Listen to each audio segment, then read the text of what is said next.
అయినా కూడా హైదరాబాద్ లో డ్రగ్స్ వినియోగం ఏమాత్రం తగ్గడం లేదు.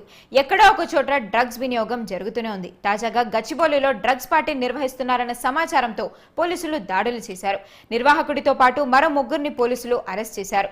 నిందితుల వద్ద నుండి సుమారు 4 లక్షల విలువైన ఏడీఎంఏ, ఎల్ఎస్, చెర్రాస్ ను సీజ్ చేశారు.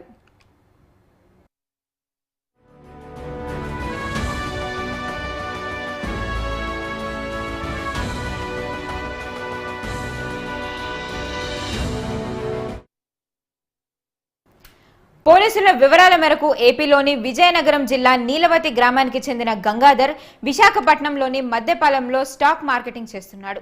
తరచూ హైదరాబాద్ కు వస్తుంటాడు. ఈ క్రమంలోనే మూసాపేట్ కు చెందిన కొరియోగ్రాఫర్ మోహంతి, చందానగర్లోని ఆర్కిటెక్చర్ ప్రియాంక రెడ్డితో పాటు మరో మహిళా సఖితో గంగాధర్ కు స్నేహం కుదిరింది. సులభంగా డబ్బులు సంపాదించాలన్న ఆలోచనతో గంగాధర్ బెంగళూరు నుండి నగరానికి డ్రగ్స్ తెప్పించాడు.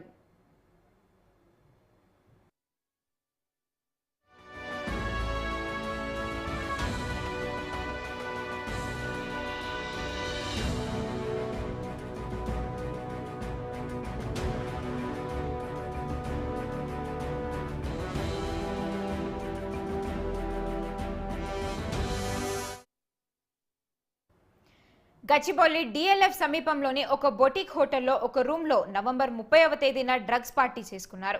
సమాచారం అందుకున్న గచ్చిబౌలి పోలీసులు, సైబరాబాద్ ఎస్ఓటీ పోలీసులు కలిసి హోటల్లో సోదాలు నిర్వహించారు. గదిలో ఉన్న 4గురిని అరెస్ట్ చేశారు. డ్రగ్స్ తో పాటు 6 మొబైళ్లను కూడా స్వాధీనం చేసుకున్నారు. కేసు నమోదు చేసుకున్న పోలీసులు నిందితులను రిమాండ్ కు తరలించారు.